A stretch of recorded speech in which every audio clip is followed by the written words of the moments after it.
you all with my love and respects. Let's begin our morning satsang. Start the questions. The first question is from Murli Krishna, IA ID number 54. He's asking Nithyanandam Swamiji, Swami, once we finish IA, when we go out into society, do we need to internalize your teachings regularly? I don't remember all of them. Can you please guide me what to do so that I can live an enlightened life? Murli Krishna, IA ID number 54. Murali Krishna, first thing, there is no need for you to do anything special to internalize my teachings, because these higher truths and experiences are made as part of your bio-memory through this whole process. I want all of you to know, Inner Awakening is not teaching program. It is process program, where these great truths are inserted into your bio-memory beyond your mind, without even you need to do anything. There is no need for your cooperation. There is no need for your effort. Just your openness is more than enough. Not only there is no need for your effort, I don't even need your cooperation. I just need your openness, nothing else. Your yes, nothing else. Please understand, just your yes is enough for me to work on you.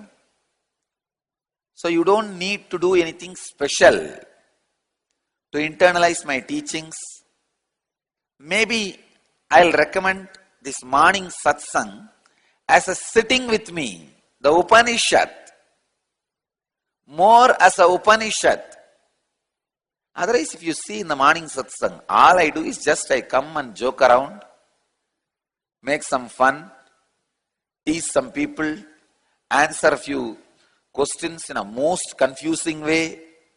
You see, if you put the same question, after 3 days, you will never imagine how such a complete different answer comes from me. And if you compare both the answers, I am not responsible. I can 100% assure you will go crazy. In the morning satsang, the more important thing is feeling connection. When you sit and listen, you see, when you sit and listen, so many things will be clear to you that beyond my words, something else is happening. Something else is being done. So please understand that something else is satsang. Satsang is not pravachan. In Sanskrit we have two words. Pravachana is discourse. Satsang is sitting with the truth. Every morning I am asking you to sit in satsang, to sit with me with a deep feeling connection, not just to listen to the words. The words are immaterial. Whether you listen or not is not a problem at all. Satsang is the main thing. Sitting with the truth is the main thing. So Murali Krishna, you don't need any other spiritual practice or method to internalize my teachings regularly. You need only one thing. Sit in the morning satsang every day, wherever you are, in unclutched way. All you need is just one Android. Connect and sit. Nothing else. Nothing else. Never miss the morning satsang. Keep this as a law for your life. I always tell for our ashramites and devotees, don't use even death as an excuse to miss morning satsang. die either before 7 o'clock so that you can be there in Akshardham with me, attending the morning satsang, or die after 9:30 so that you can be there for next day satsang. Don't use even death as an excuse to miss the satsang. Attend the satsang, don't bother. If you are regularly attending, I'll make sure the Lord of Death waits for you and he does not disturb you during the satsang time.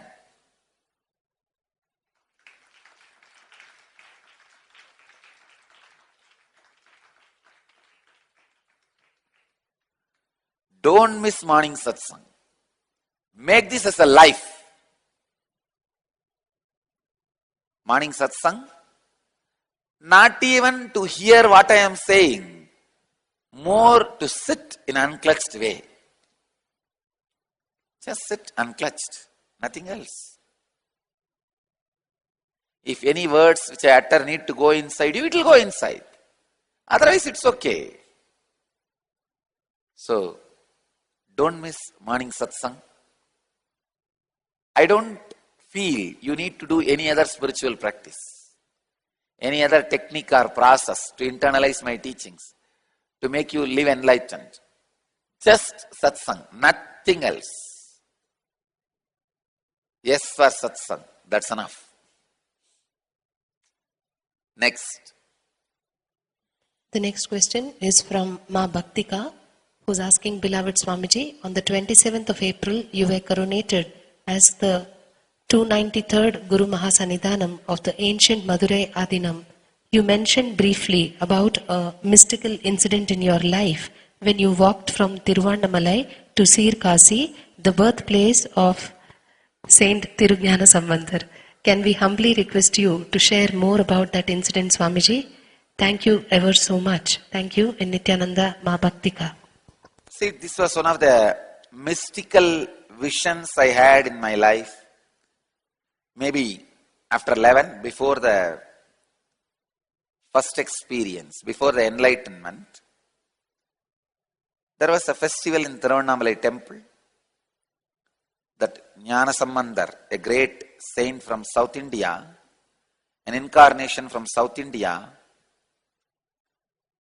there was a incident that Devi herself came and gave her breast milk to Jnana Sambandar and made him enlightened. So that festival was going on in Tiruvannamalai temple. So I was standing there remembering that whole incident and in samadhi, in ecstasy, gazing at that Jnana Sambandar's deity.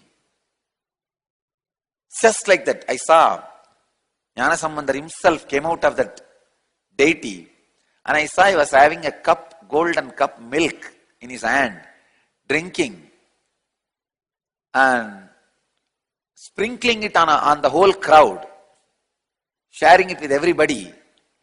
I could see very clearly. I opened my mouth and few drops fell into my mouth,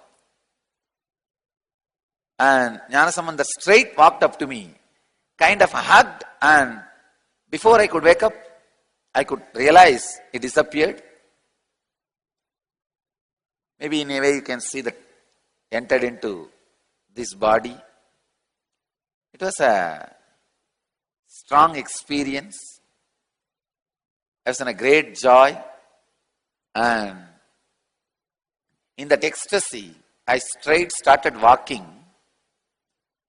from Tiruvannamalai to Sirgazhi. I inquired, where is Sirgazhi? I wanted to see where this incident happened. And I got the information. Immediately started walking up to Sirgazhi. It took around 15 days for reaching Sirgazhi. I stayed on the way here and there, 1 day, 2 days like that, and reached Sirgazhi. Finally, had the darshan of Sirgazhi temple and where that incident happened. Then after that, this is the Sirgazhi temple. You can see. After that, I came back to Tiruvannamalai by walk. That's all has happened.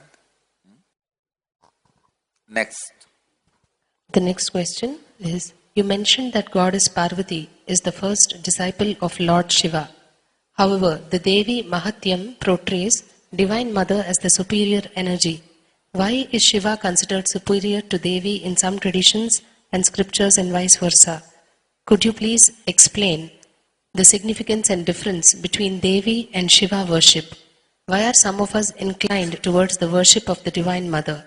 Thank you, Swami. Vidya, IA ID number 9. Vidya. Nice. First thing, neither Shiva is superior nor Devi is superior. It is same energy in different form. There are some traditions which achieved that ultimate consciousness through the form of Devi. They describe Devi as superior. There are some energy which has achieved the ultimate through Shiva, and they describe Shiva as superior. That's all. It is different traditions, different people's experiences. There is nothing else. This is more like a process through which they became enlightened. It has nothing to do with fact. So don't worry. If you are inclined towards the worship of Devi, worship Devi, that's all. Nothing wrong. That's the ultimate. Go ahead with it. That is why to solve this problem only I put Shiva and Devi in one deity. Nithyanandeshwara and Nithyanandeshwari. If you worship one, you have to worship the other one. You can't separate. So when you bow down, look at Nithyanandeshwara or Nithyanandeshwari. I don't have a problem. So it is up to you. But both leads to the same truth, to the same experience, to the same ultimate. See, that's why I put both into the same deity.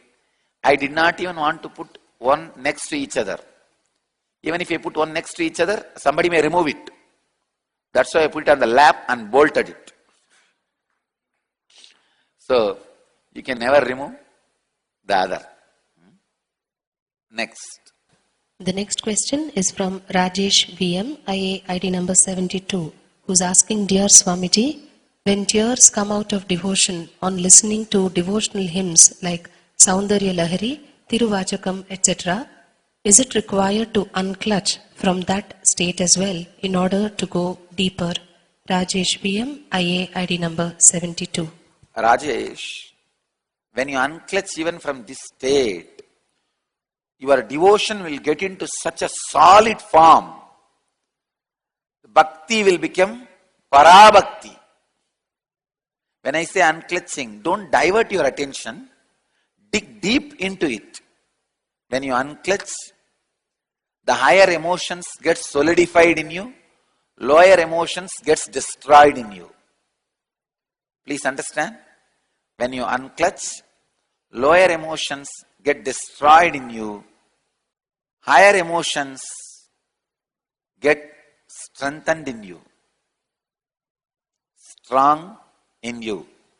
So, unclutch anytime, anywhere, from any emotion, from any experience.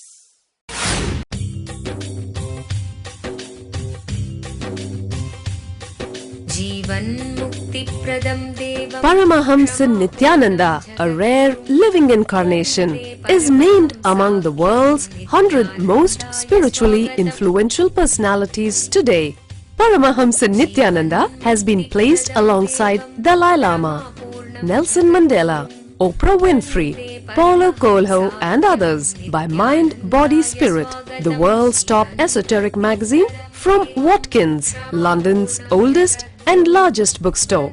A yogi by birth, he has been expressing his power of enlightenment since birth. He has authored more than 500 books in Tamil and English. Translations of these books are available in 26 languages in Telugu, Kannada, Malayalam, Hindi, Sanskrit, Gujarati, Oriya, Bengali, Marathi, French, Malay, Polish, Portuguese, Italian, German, Danish, Spanish, Russian, and Chinese. He is also an exemplary speaker with over 10,000 hours of profound life solutions through his discourses. Social services such as Annadan, free medical care, free educational services with ashrams, schools, temples, hospitals established in more than 140 places around the world, offering exceptional services. A powerful spiritual healer who has healed millions of people of diseases from migraine to cancer. A Kriya Yogi who has formulated Kriyas for physical health and mental well-being, benefiting thousands. A living master who offers practical solutions for our everyday problems. He is the founder and spiritual head of Nithyananda Dhyanapeetham, a spiritual powerhouse who has revived the sacred Vedic tradition by establishing Vedic temples in places like Los Angeles, San Jose, Seattle, Toronto, Ohio, Oklahoma, Phoenix, St. Louis, Malaysia, Brazil, Paris, Guadeloupe, Dallas, New York, New Jersey, Atlanta, Calgary, Vancouver, Singapore, and places in India like Bengaluru, Hyderabad, Tiruvannamalai. A spiritual guru for 10 million followers, an incarnation who transmits the highest spiritual energy through initiation, a contemporary yogi who has revived the Vedic science of yoga worldwide through thousands of yoga centers, an adept in Ashtamahasiddhis, mystical yogic powers, who has effortlessly awakened the Kundalini of thousands and graced them with spiritual powers, a dynamic young guru who is an inspiration for thousands of youngsters. India's most watched spiritual guru online, a beacon of spiritual light who has triumphed over the forces of religious terrorism and political persecution. Paramahamsa Nithyananda is an eternal Kalpataru, blessing the world with the boons of material abundance and spiritual enlightenment. आनन्दानुभवास्वादं सर्वरोगनिवारकं वन्दे पापविनाशक्तं नित्यानन्दाय स्वागतं नित्यमुक्तं निर्विकल्पं ध्यानलोकप्रदीपकं वन्दे शान्तमयं बन्धं नित्यानन्दाय स्वागतम् आनन्दगन्धसञ्चारं सर्वोपाधिविनिर्मुक्तं वन्दे ज्ञानालयं नाथं नित्यानन्दाय स्वागतम्. Let you all achieve, experience, live, express, radiate, share and explode in eternal bliss. Nithyananda. Nithyananda Dhyanapeetham, Nithyananda Nagar off Mysore Road, Bidadi, Bangalore 562109. Contact 097422033311. www.nithyananda.org. www.youtube.com/Life Bliss Foundation.